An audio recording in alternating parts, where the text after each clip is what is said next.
All you folks back on the Bossman show. See, friend of the show, my brother Shawn Walker here with me, and this we got something new for you. We're gonna be covering Allen Yellow Jacket basketball all year long, exclusively right here on the Bossman show. Get it from the man himself, Coach Shawn Walker with me. What up, Shawn? Good to see you, brother. How are you, sir, man? Good to see you. Always a pleasure to be here with you. Man, I'm great, man. Basketball season is here, man. I'm happy to be able to help you out, man, and spotlight your team this year so people can hear about what you're building over there at Allen and what Jasher has going on with you guys as well as administration and what you're trying to do down there in Columbia, brother. Yeah, well, it's an exciting time for Allen University. We are certainly weeks away, couple 15 days away from starting the season and making things count.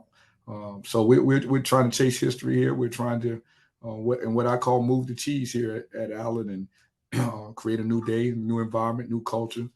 Football team is playing wonderfully. They're at front porch right now. They're doing a great job, and all the sports here are moving in the right direction as we circumvent ourselves into being full throttle in NCAA. So exciting time here at Allen, and I'm glad to be a part of it. Now, Shawn, since last time we talked, how are your guys gotten better and for get them on campus, seeing what they're about, and as you coach them up, get ready to how you all go, how you like to play. So how's that been for you since we last spoke earlier this summer, man? Yeah, man. So it's been pretty great. It's been pretty good. I brought in 12 guys. I had 12 guys return. I had 24 guys in the program all through preseason. Um, we've got 22 guys in the program now. Um, so I'm going to say, it's been a great opportunity for us to learn and grow together. Um, Whenever you can have that many guys and have that many guys stay, that means you're doing something right because normally numbers motivate people, but numbers also make people go away. And we've had two guys, one guy that just jumped off the ship a day or so ago, and another guy who jumped off the ship a couple of weeks ago. But outside of that, we've got guys that are committed to this move the cheese theory that we've created here um, at Allen and 10 toes down into this process. And I'm excited about where we're going. No doubt, and having 22 bodies, you can actually practice and really, really, really go at it. That's the thing about having bodies makes you practice harder and go harder and really compete because you and I both know competing is how you get better. Practice is how you get better on that game court. Just because you already done been through them wars and practice already. No question. I talked to our guys just yesterday, actually, and talked to them about the difference between playing hard and competing. All right, and we have a phenomenal opportunity to compete every day for guys that are not only trying to position themselves for playing time, but you're also trying to position yourself for where you fit in this rotation that we're having with um, 18 or 19 eligible bodies and another five guys that are trying to also make that innocent climb, as Pat Riley calls it. Um, we're in a great position to be successful in this upcoming year. No doubt. And, like having them on campus now to work out with them, I know like D2 you can't do it doing D1, but I couldn't. But trying to mesh that all together, how has it been trying to get them to be cohesively as one? And because you had all them different, I knew I played football, so trying to get dudes, all different kind of dudes with different Right, agendas on one page, man, it can be tough sometimes. So how has right. it been that interesting puzzle piece of trying to get these guys one unit as be one Allen per se? Well, this situation was even more unique than the one that you just described because I did not get rid of any players that were returning, and then I brought in a good number of players. So the first expectation is that, and I basically just stood up and said, there's not going to be an old and a new. There's not going to be a clique of old and a clique of new. There's going to be one unit. And we're either going to be here together and we're going to have this one common goal together, or you're not going to be here. All right. And so part of my expectation and part of the groundwork that I set was that this is going to be the way it is. And then as a leader and as a coach, I kind of make sure that um, I treat every player the same way. I don't talk about the past. We talk about the future. We talk about where we're going in this future, which makes it easier for old guys to mesh with new guys because the new guys don't know anything about the past, and the old guys that know about the past, we don't care. We're moving forward, so we don't talk about um, anything that's happened in the past. We only talk about where we're going, what we're trying to do, what we're trying to do as a cohesive group, and where we're trying to move this program culturally and foundationally. And that's worked out pretty well for us now. And I believe that's the most professional way to do things as a head coach and as a leader of this program, so that we focus on the eye of the tiger. And that eye of the tiger is in front of us, not behind us. No doubt, Sean. I cringe when I hear guys come on this show talk about, I don't have my guys yet, or I'm like, it makes me cringe because took that job, they became your guys. No question, no You question. know, That's important, man. Like we can make kids and people in your program feel like they're not wanted. How do you win with them? How do you empower them? How do you make them feel that they how do you make them or get them to play for what's on the front of their chest and not what's on and not the name on the back of the jersey? And so I think that's unfair. I think that you know even coaches that move in to talk about past coaches or what other people didn't do or all those things, you lose the morale in your program. And we're here to edify kids and edify, motivate them, and transcendently move them to a place that they don't believe that they can go. They don't even know that they can go. And you can't do that by fostering on things that have transpired before you even became a part of the program. no doubt, Sean. And I think that's something let's listen for a lot of young kids and coaches, because I feel like, you shouldn't even come on a show like mine and say that. Right. you, No should question. you should even say on my platform like my show would say the old guy.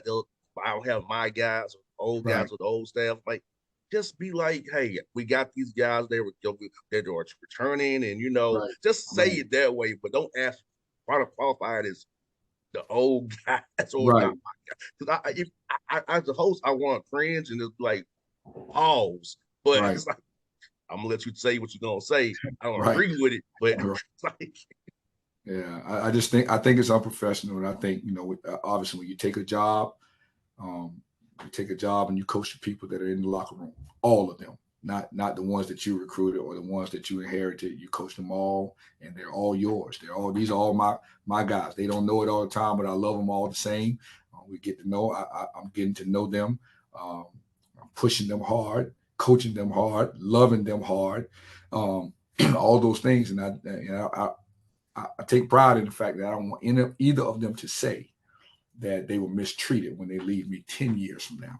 All right. I want them to leave 10 years from now when they get kids or when they have families or they go back in their communities and send me players and say, you should go play for Walker.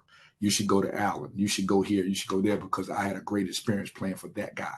Um, I want that to be the case. And you may not like everything I do today, but you'll see the value in it 10, 15 years from now later.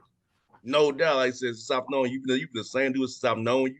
I've watched you for a long time before I knew you. You've always the same dude. I can tell people in the business. I can tell anybody, you the same dude. Right. Whether it's 16 or 23, the same dude. You ain't Right. changed. He's the way it is with you, and that's why That's I feel like guys should want to play for you here in Atlanta and beyond, and across the nation, because you don't tell how I get. You like you ain't gonna sugarcoat nothing. No black and white. It is what it is. And that's how right. you are. I feel like kids should want that from a coach that's transparent and gonna tell you how it is, not leave you guessing the whole time No or question. have you sending them mixed signals all the time. Your chew No, is what it is. no question. That's where I think it should be. And I think that's a respectable way to deal with people. Whether you're coaching or it's your friends or it's your colleagues, that's a respectable way. They should know what you're coming from and where you're coming from, and you should know where they're coming from. That's a sound and effective communication. Yes, Yeah. indeed. And bro, I saw it other week you went to Savannah for the SIEC Media Day. Tell me how that was being around all your different coaches in the league, and colleagues and players around there, man. And as you all prepare for another year competing against each other. Well, it's unique. No, obviously, this is my first go around at the SIAC Media Day, and it's amazing, man, how this coaching fraternity works because they're so many people in that room. Although this is the first time I worked in this league, so many people in this room that I've either competed against or that are my friends. There's the women's coach at Savannah State, Cedric Baker, actually interviewed me and helped me get the job at Voorhees, which is my first job in Denmark, South Carolina in 1997. Fred Watson and I have been very good friends each year that I've been out of the business and have lost jobs. Fred has offered me a job at Miles each year. He offered me a job at Benedict and he offered me a job at Miles. Antonio Davis is the men's coach at Central State, and he and I worked shoulder to shoulder at Elizabeth City State, where he was the women's coach and I was the men's coach. So I've got a bevy of friends that are here in this league. Got my guy at Fort Montreal at Fort Valley, and I coach against each other at Alcorn. So I've got a lot of connections here in the league. It was an exciting time. So now we'll get an opportunity to see what it's like to compete in this league night in and night out. There's wonderful coaches here, great players, phenomenal athletes in this league. So that was day one of my initiation into the SIAC, I guess, and I'm looking forward to seeing how that goes moving forward. No doubt, bro, no doubt. And like you said, man, season starts here real soon, like really around the corner. So how are these scrimmages been going? Have you doing any scrimmages? Been doing any like control things in the practice, trying to get the guys ready for that when that ball tips off in a couple of weeks here? Yeah, we had we're going at it pretty hard each day in practice. We had a little exhibition game scrimmage versus the All Army team. That was phenomenal. Those are older veteran guys, big, strong, physical. These are guys that, I said to my guys, they're trying to make this team, this All Army team, so they don't have to go to Israel over there and stand on the front line. So, that was really good. That was really, really good for us. We didn't do a bad job. Obviously, we know that we were shown that we have some work that we need to get accomplished.